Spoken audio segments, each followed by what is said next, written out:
Shalom semuanya, senang sekali saya Ingvi Rizky Ramadan bisa kembali menjumpai teman-teman lagi di akun kesaksian rohani saya.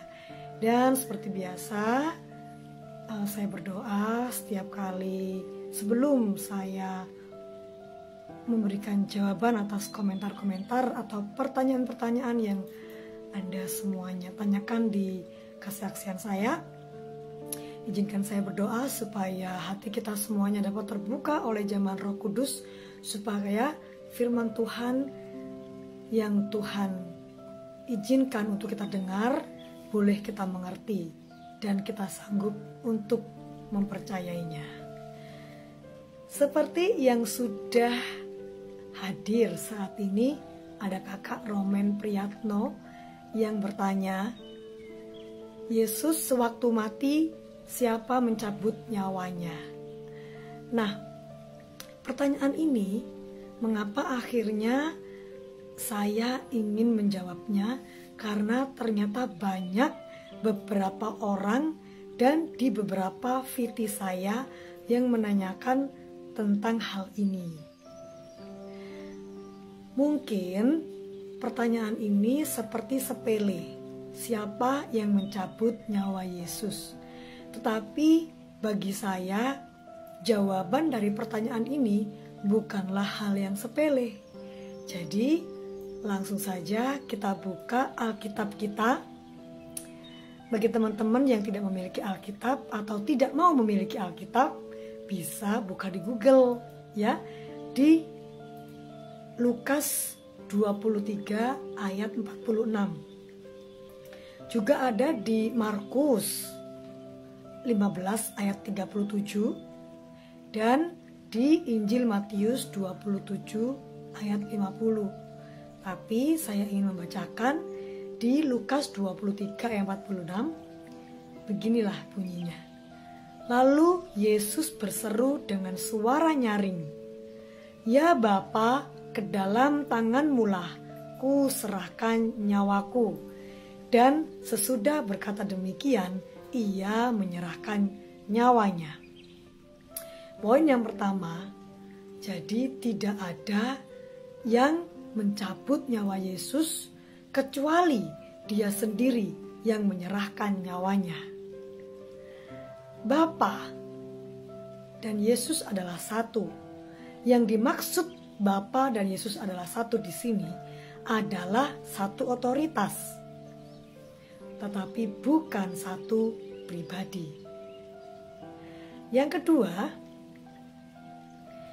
kedua, mengapa sih harus Yesus lahir di dunia, menjadi darah dan daging, kemudian mati, menyerahkan nyawanya untuk menebus manusia? Karena di dalam Ibrani 2 ayat 14, karena mereka yang akan ditebus oleh Kristus merupakan darah dan daging. Maksudnya begini, siapa sih yang akan ditebus oleh Kristus? Manusia. Manusia yang sangat dikasihi Kristus karena Allah menciptakan manusia menurut rupa dan gambarnya, sehingga Allah sangat mengasihi manusia. Dan manusia ini merupakan makhluk yang memiliki darah dan daging. Sehingga Yesus ketika dia menebus manusia juga harus menjadi darah dan daging.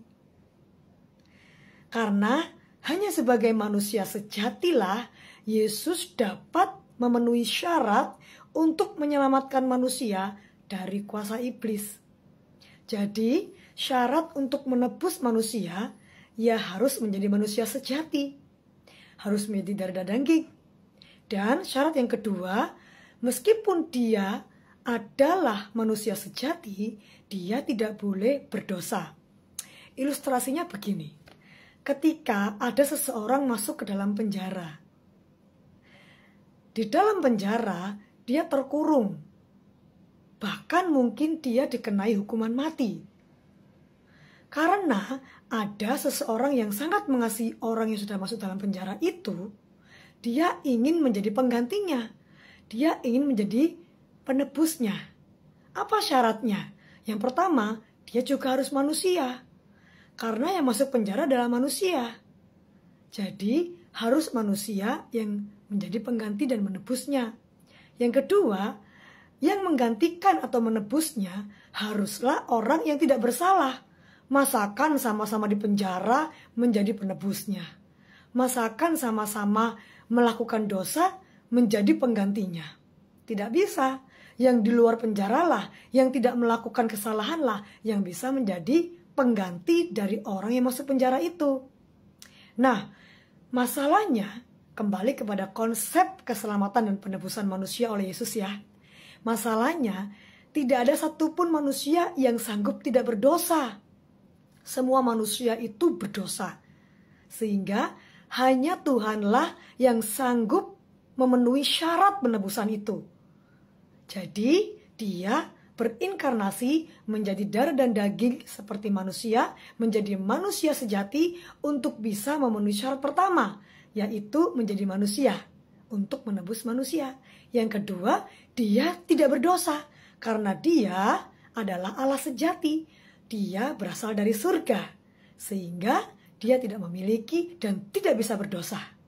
Dia tidak memiliki natur dosa sehingga dua persyaratan ini bisa dilakukan oleh Tuhan saja. Dialah Allah yang begitu kaya tetapi rela menjadi miskin demi kita semua. Dia yang tidak berdosa itu rela menjadi berdosa demi saya dan Anda. Nah, semoga apa yang sudah saya jawab ini menjadi berkat buat kita semua, supaya kita semakin mengenal Kristus, dan supaya yang sudah mengenal Kristus bertambah yakin dan bertambah kita mau untuk bersaksi kepada orang lain, supaya orang lain yang belum mengenal Tuhan Yesus bisa mengenal Tuhan Yesus dan percaya, sehingga semua orang tidak binasa. Saya Ingvi Rizky Ramadan, sampai jumpa di VT-VT berikutnya. Shalom, Tuhan Yesus memberkati.